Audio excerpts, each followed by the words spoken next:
여러분, 안녕하세요. 토픽 쓰기 82번째 시간입니다. 오늘은 51번, 52번 문제를 같이 풀어보도록 하겠습니다. 51번, 고객님, 안녕하세요.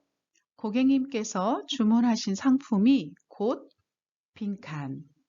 고객님과 택배 기사님의 안전을 위해 비대면 배송으로 진행될 것입니다.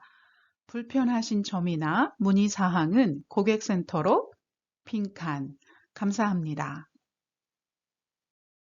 네, 여러분, 이제 온라인으로 주문한 물건이 곧 올 거라는 그런 메시지입니다. 그래서 고객님과 택배 기사님, 네, 여기서 택배 기사님은 주문한 상품을 택배하는 그러한 사람, 네, 딜리버리 맨이라고 하는데, 한국에서는 존중하는 의미로 기사님이라고 부릅니다.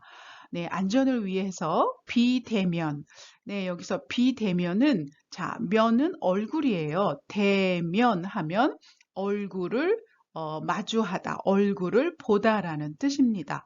그런데 비는 아니다라는 뜻이니까 얼굴을 보지 않고 하는 그러한 배송, 그렇게 네, 상품을 전달한다라는 뜻입니다. 그래서 예전에는 이렇게 택배가 오면 얼굴을 보고 이렇게 전해주고 사인을 받았습니다.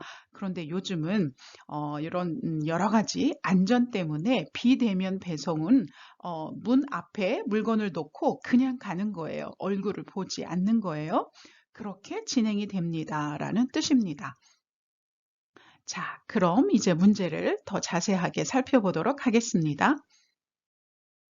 네, 첫 번째 빈칸을 보시면 고객님께서 주문하신 상품이 네, 계속 지금 이렇게 물건이 곧 올 거예요 라는 말을 배송이라고 합니다. 그래서 상품이 하고 이렇게 상품이 주어니까 여기는 배송되다라고 이렇게 수동태 패시브 텐스로 말씀해 주시면 됩니다. 그리고 곧 이거는 앞으로 그렇게 될 거예요 라는 내용이니까 첫 번째 빈칸에는 이렇게 미래 시제 뭐뭐 할 예정입니다 라는 이 문법이 사용될 거예요. 그래서 정답은 배송될 예정입니다 라고 이렇게 쓰시면 됩니다. 자, 여러분이 보내주신 정답은 배송될 예정입니다. 네, 아주 잘 쓰셨어요. 100% 선생님하고 똑같습니다. 네, 이렇게 똑같이 쓰시면 단어도 똑같고 문법도 똑같으면 5점을 받으실 수 있습니다. 두 번째 빈칸입니다. 네, 이렇게 상품이 배송될 예정인데 혹시 이러한 과정 중에 불편한 점이나 또 문의사항 물어볼 것이 있으면 고객센터로 뭐 연락해 주세요, 문의해 주세요, 아니면 뭐 전화해 주세요 이런 말이 들어가겠죠. 그래서 여기 빈칸의 단어는 연락하다, 문의하다, 전화하다 이런 단어들이 들어가면 됩니다.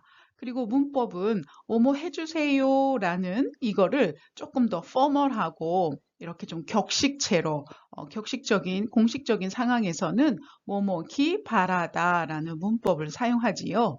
그래서 정답은 연락해 주시기 바랍니다. 문의 바랍니다. 전화해 주시기 바랍니다. 라고 이렇게 쓰시면 됩니다. 네, 여러분이 주신 정답은 연락해 주십시오. 네, 맞습니다. 그래서 뭐뭐 해 주십시오 라는 문법도 맞고 연락해 주십시오 라는 단어도 맞습니다. 그래서 네, 선생님하고 또 똑같이 썼습니다. 이렇게 정답, 단어나 문법이 맞으면 5점 받으실 수 있습니다. 자, 그런데 뭐뭐 해 주십시오 라기보다는 뭐뭐 해 주시기 바랍니다 하고 이렇게 바라다라는 이 문법을 사용하시면 조금 더 격식 있고 조금 더 이렇게 정중한 그런 표현이 됩니다. 그래서 보통은 회사에서 손님들에게 또 이렇게 방송에서 굉장히 존중하는 격식체로 쓸 때 뭐뭐 해 주십시오 보다는 뭐뭐 해 주시기 바랍니다 라는 문법이 더 많이 사용합니다. 52번. 독서는 단순히 지식을 늘리는 것이 아니라 경험을 증대시키는 활동이라고 할 수 있다. 우리의 뇌는 직접 경험과 간접 경험을 빈칸. 독서를 하는 것 자체로 본인의 경험이 된다. 따라서 우리가 책을 많이 읽을수록 보이는 게 빈칸. 자, 여러분, 이렇게 독서는 단순하게 그냥 지식을 늘리는 것이 아니라 경험을 증대시키다, 경험을 더 많게 해줍니다 라는 뜻입니다. 네, 독서를 하면 이렇게 아는 지식, 아는 것만 늘어나는 것이 아니라 그것이 경험이 된다라는 뜻입니다. 그래서 우리의 뇌는 직접 경험, 직접 경험은 내가 직접 경험한 거예요. 그래서 여러분이 직접 축구를 하거나 여러분이 수영을 하거나 이렇게 직접 하는 거예요. 그런데 간접 경험은 내가 하는 것이 아니라 다른 사람이 하는 것을 보고 듣고 들은 거예요. 내가 한 것이 아니라 이런 게 있어요 하고 간접적으로 경험을 하는 것입니다. 그런데 이렇게 독서를 하면 우리의 뇌는 직접 경험과 간접 경험을 똑같이 느낀다라는 그런 내용이 들어가는 것 같죠? 그래서 독서를 하는 것 자체로 그것 자체, 독서하는 그것 자체가 본인, 그 사람의 경험이 된다. 독서가 곧 경험이다라는 그러한 뜻입니다. 따라서 우리가 책을 많이 읽을수록 경험을 통해서 얻는 보이는 게 두 번째 빈칸이 됩니다. 자, 그러면 여러분 첫 번째 빈칸을 같이 보도록 하겠습니다. 독서는 지식만 늘어나는 것이 아니라 경험이다. 직접 경험뿐만 아니라 간접 경험인데 우리의 뇌는 이렇게 직접 경험과 간접 경험을 구별하다, 나누다라는 단어를 사용하시면 됩니다. 그래서 직접 경험과 간접 경험이 다르긴 하지만 독서를 통해서는 이러한 것들이 같다, 똑같다라는 뜻입니다. 그래서 나누지 않는다, 구별하지 않는다라는 그런 문법을 사용하시면 됩니다. 그래서 정답은 구별하지 않는다라는 말을 쓰시면 됩니다. 구별할 수 없다. 이것도 맞습니다. 구별하다는 단어 잘 쓰셨고요. 뭐뭐 할 수 없다. 네거티브, 뭐뭐 하지 않는다라는 그 부정적인 단어를 사용하셨어요. 네, 맞습니다. 그래서 이렇게 쓰시면 5점을 받을 수 있습니다. 그런데 우리의 뇌는 직접 경험과 간접 경험을 할 수 없다, 못한다, 못하는 어떤 능력을 나타내는 것보다는 구별하지 않는다, 좀 더 능동적으로 쓰는 게 더 좋을 것 같습니다. 그리고 두 번째 빈칸입니다. 이렇게 독서를 하는 것 자체가 지식뿐만 아니라 경험이 돼요. 그래서 우리가 독서를 많이 하면 할수록 보이는 게 많다. 그런데 뭐며 하면 할수록 더 모아 라는 그런 것이 되겠죠. 그래서 아진다, 점점 많아진다라는 문법을 사용하시면 더 좋습니다.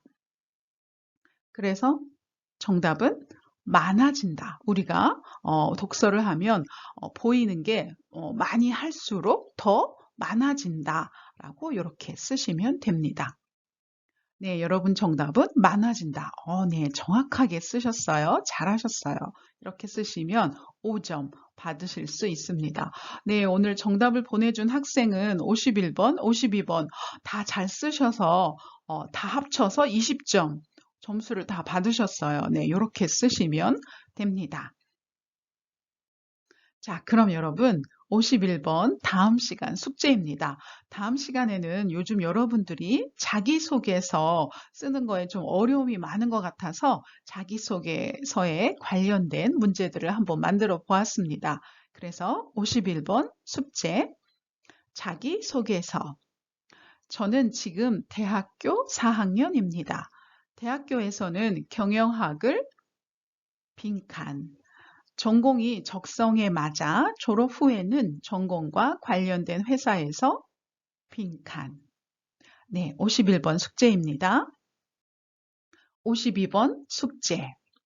자기소개서는 다른 사람에게 자신을 알릴 수 있는 가장 빈칸. 글을 쓰기 전에는 누구를 위해 글을 쓰는지 고민해 보아야 한다. 자기소개서는 글을 읽는 사람에게 자신을 처음 알리는 수단이기 때문이다. 자신이 누구이며 무엇을 할 수 있는지 빠르고 효과적으로 빈칸. 네, 여러분 이렇게 51번, 52번 숙제를 여러분에게 드립니다. 네, 여러분 이렇게 쓰기 숙제는 갑자기 실력이 늘지 않습니다. 평상시에 조금씩 매주 이렇게 한 문제씩 한 문제씩 여러분이 생각하고 고민하면서 쓰면 또 연습하면 좋은 실력이 될 수 있을 거라고 생각합니다. 자, 여러분 계속해서 화이팅 하시고요. 우리는 또 다음 시간에 다음 쓰기 문제로 만나도록 하겠습니다. 감사합니다.